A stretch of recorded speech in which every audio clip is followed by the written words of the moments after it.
राम राम कोडेस। तो आज का तीसरा सवाल जैसा दूसरा सवाल था बिल्कुल वैसा ही है। जैसे दूसरे सवाल में आपको अगर ट्री और ग्राफ आता है तो क्वेश्चन आपके लिए बहुत आसान है, वैसे ही अगर आपको इसमें डीपी आता है तो ये क्वेश्चन बहुत ही आसान है। और ये जो क्वेश्चन है हमने इस तरीके का कुछ क्वेश्चन कॉन्टेस्ट में भी कवर किया और हमारे डीपी वाला जो प्लेलिस्ट है उसमें भी फॉलो किया है। तो अगर आपको डीपी में थोड़ा डर लगता है, अनकंफर्टेबल है, तो आप फॉलो कर सकते हैं हमारा प्लेलिस्ट। ठीक है। तो आज का तीसरा सवाल, ठीक है, इस क्वेश्चन में क्या है कि आपको एक एरे दिया हुआ है, आपको बताना है कि आप क्या उसका एक कोई भी वैलिड पार्टीशन कर सकते हैं। अगर आप कोई भी वैलिड पार्टीशन कर सकते हैं, you have to output true. अगर कोई भी वैलिड पार्टीशन पॉसिबल नहीं है तो आपको रिटर्न करना है फॉल्स। ठीक है। अब वैलिड पार्टीशन होता क्या है? ठीक है। तो वैलिड पार्टीशन तीन तरीके के हो सकते हैं। एक, कि आपको अगर दो इक्वल एलिमेंट्स मिल गए तो आप उसको पार्टीशन कर दो। ठीक है। अगर आपको तीन इक्वल एलिमेंट्स मिल गए तो भी आप उसको पार्टीशन कर सकते हो। और अगर एलिमेंट्स इक्वल नहीं है, अगर डिफरेंट है, तो डिफरेंस दोनों का वन से ज्यादा नहीं होना चाहिए। और अगर आपको दो डिफरेंट एलिमेंट मिल गए तो तीसरा एलिमेंट भी आपको डिफरेंट मिलना चाहिए और उसका भी डिफरेंस वन होना चाहिए। ठीक है। तो तीन कंसेक्यूटिव एलिमेंट्स, या फिर तीन इक्वल एलिमेंट्स, या फिर दो इक्वल एलिमेंट्स अगर आपको मिल रहे हैं तो आप पार्टीशन कर सकते हैं। अदरवाइज आपको कहना पड़ेगा कि आप इक्वल पार्टीशन वैलिड पार्टीशन कोई भी नहीं कर पा रहे हैं। ठीक है। तो एक बार क्वेश्चन को देखते हैं और समझते हैं कि किस तरीके से इसमें डीपी लगाया जा सकता है।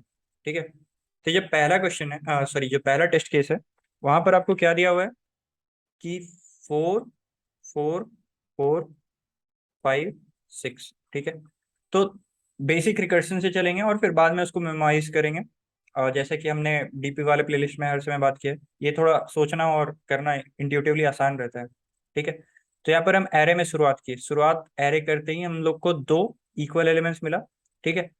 अब हमने डिस्कस किया कि अगर दो एलिमेंट सेम है तो भी एक वैलिड पार्टीशन कर सकता है। ठीक है।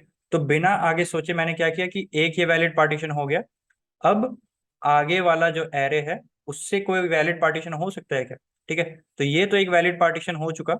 ठीक है। और मैं चेक करूंगा कि क्या 4 5 6 जो है ये भी एक वैलिड पार्टीशन है क्या। ठीक है। और दूसरा तरीका क्या हो सकता है? एक तरीका ये हो सकता है कि मुझे दो इक्वल मिले थे ना, अब मैं चेक करूंगा कि क्या मुझे आगे तीसरा भी इक्वल मिल रहा है क्या। ठीक है। तो वो चेक करूंगा मैं। तो यहाँ पर से मुझे तीसरा भी इक्वल मिल रहा है। ठीक है। तो तीसरा अगर इक्वल मिलेगा तो एक ये वैलिड पार्टीशन क्या हो गया, 4 4 4। ठीक है, 4 4 4। और अगला जो रिमेनिंग हाफ है वो है 5 और 6। ठीक है, 5 और 6। अब यहाँ पर से आप आए तो ये वाला जो पार्टीशन है ये है 4 4। और ये अगेन वैलिड पार्टीशन है जो आपने किया है। ठीक है। अब ये जो पार्टीशन है इसको आपको चेक करना है कि ये वैलिड है या नहीं। ठीक है। तो ये तीन एडजेसेंट एलिमेंट्स हैं, 4 5 6। ठीक है। और तीनों का डिफरेंस अगेन वन ही है। तो ये एक वैलिड पार्टीशन हो गया, ये भी वैलिड, ये भी वैलिड। तो हम कह सकते हैं कि ये जो तरीका है, इस ये जो एरे है इसको हम एक तरीके से तो वैलिड पार्टीशन कर सकते हैं। ठीक है। अब दूसरे तरीके में आ जाते हैं। तो ये एक वैलिड पार्टीशन है, पर ये जो है एक इनवैलिड पार्टीशन है। मतलब 5 6, अगर 7 भी होता तो चलता, क्योंकि हमें अगर कंसेक्यूटिव एलिमेंट्स हैं तो बराबर नहीं हो सका, अगर बराबर नहीं है तो मतलब वो एक एक के डिफरेंस पे होने चाहिए और तीन होने चाहिए। तो यहाँ पर एक एक के डिफरेंस पे तो है पर दो ही है। ठीक है। एक और एलिमेंट चाहिए था, तो यहाँ पर वो सेटिस्फाई नहीं कर रहा है तो ये नॉट वैलिड हो गया और ये वैलिड पार्टीशन नहीं हुआ। पर हमें ये तो पूछा नहीं था कि कितना वैलिड पार्टीशन कर सकते हैं, हमें बस पूछा था कि क्या एक भी वैलिड पार्टीशन कर सकते हैं। तो बस एज सिंपल एज दैट। बस इसको जो हमने बात किया उसको आपको रिकर्सिव रिलेशन के फॉर्म में लिखना है और फिर बहुत ही सिंपल उसको वन डी डीपी से मेमोराइज कर देना है। ठीक है। एक बार सेकेंड एग्जाम्पल को भी देखते हैं, उससे और अच्छे से क्लियर हो जाएगा। 1 1 1 2। ठीक है। तो 1 1 जैसे ही हमने देखा सेम, तो एक पार्टीशन तो ये कर दिया 1 1, और दूसरा पार्टीशन हो गया 1 2। ठीक है। ये एक वैलिड पार्टीशन है। और यहाँ पर अब हमें हमें ये चेक करना है कि क्या ये वैलिड पार्टीशन है या नहीं। ठीक है। ये दोनों डिफरेंट है, तो डिफरेंट है तो इसका मतलब कि वन का डिफरेंस होना चाहिए और तीन कंसेक्यूटिव एलिमेंट्स होने चाहिए। पर यहाँ पर तो दो ही एलिमेंट्स हैं, तो इसका मतलब क्या हो गया, ये इनवैलिड पार्टीशन है। ठीक है। आगे जाते हैं। दो सेम है, एट द सेम टाइम तीन भी सेम है, तो एक पार्टीशन हम लोग ये भी कर सकते हैं कि तीनों वन को एक साथ रख लें और फिर बाकी जो रिमेनिंग एरे है उसको चेक कर ले कि वो वैलिड है या नहीं। ठीक है। तो ये तो वैलिड है, पर ये जो है ये मतलब इकलौता एलिमेंट कभी भी मतलब वैलिड पार्टीशन नहीं हो सकता।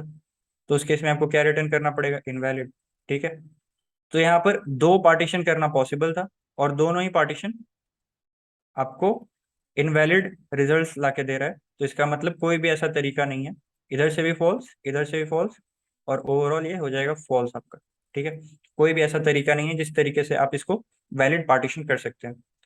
बस यही सब जो चीज हमने डिस्कस किया, उसी को आपको रिकर्सिव फॉर्म में लिखना है। और वो किस तरीके से लिखेंगे एक बार चलिए देखते हैं। अम, एक एग्जाम्पल लिख लेते हैं, तो उसे ड्राई रन भी करते चलेंगे, अच्छे से क्लियर हो पाएगा उससे। 4 4 4 5 6। ठीक है, ये वाला एग्जाम्पल लिख लेते हैं, इसको ड्राई रन करते चलेंगे। तो सबसे पहले आ जाते हैं अपना जो मेन फंक्शन दिया हुआ था। ठीक है। यहाँ पर आपको क्या दिया हुआ है कि एक ये फंक्शन दिया हुआ है, सॉरी एक एरे दिया हुआ है। ठीक है। अब एरे का अगर एलिमेंट, नंबर ऑफ एलिमेंट्स उस एरे में 2 हैं। ठीक है।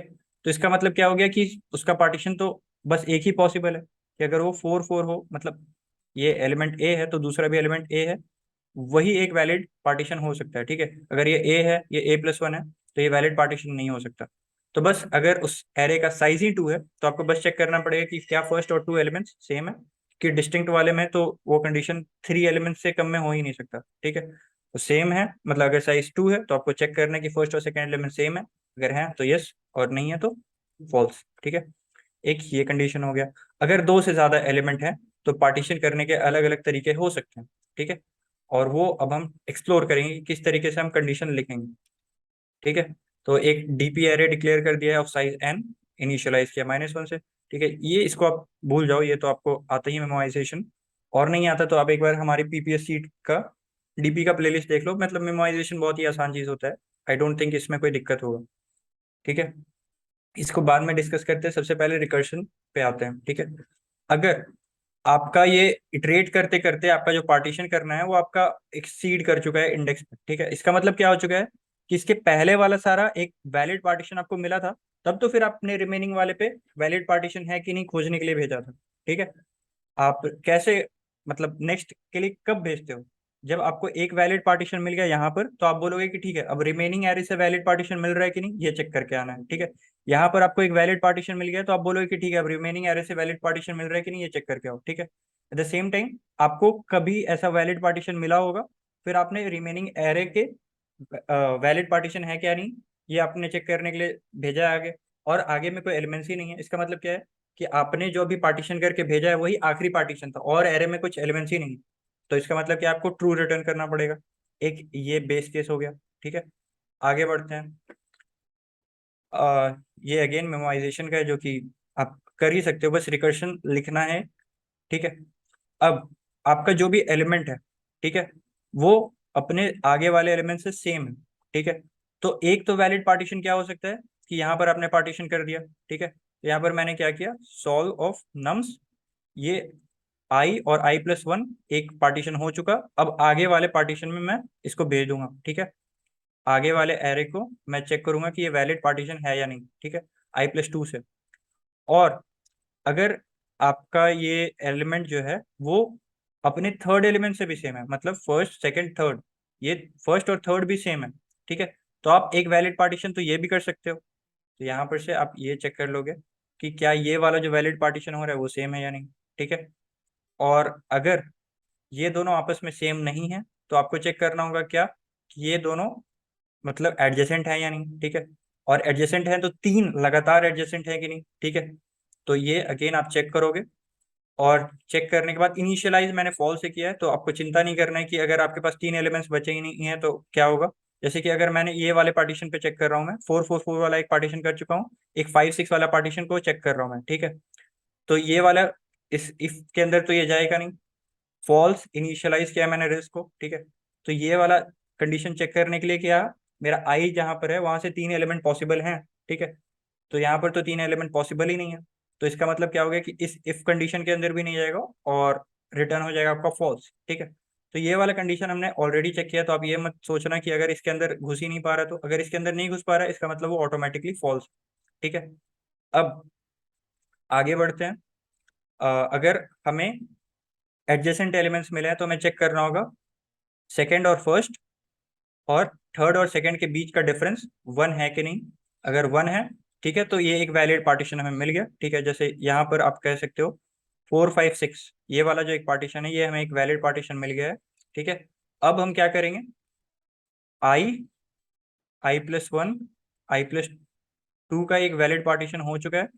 अब हमें i+3 से चेक करना है कि जो भी एरे बच रहा है वो एक वैलिड एरे है कि नहीं। ठीक है, वैलिड पार्टीशन में उसको बांट सकते हैं कि नहीं, और उसका हम और ले लेंगे अपना रिजल्ट के साथ। ठीक है, और एंड पे जो भी होगा रिजल्ट वो हम रिटर्न कर देंगे, और इसको हम बहुत आराम से मेमोराइज कर सकते हैं। और मैं आपको सजेस्ट करूंगा कि आप ये मेमोराइजेशन जो है वो खुद से करो, और बहुत ही सिंपल होता है। और अगर नहीं आता है तो एक बार आप अगेन थोड़ा सा मेमोराइजेशन देख सकते हैं हमारे डीपी प्लेलिस्ट से। अगर आपको ये समझ में आने में दिक्कत हुई है तो आप कमेंट सेक्शन पे आ सकते हैं, या फिर आप जुड़ सकते हैं हमारे सोशल मीडिया पेजेस के हैंडल से, जिसके लिंक डिस्क्रिप्शन बॉक्स में दिए होंगे। That's it for now, thank you.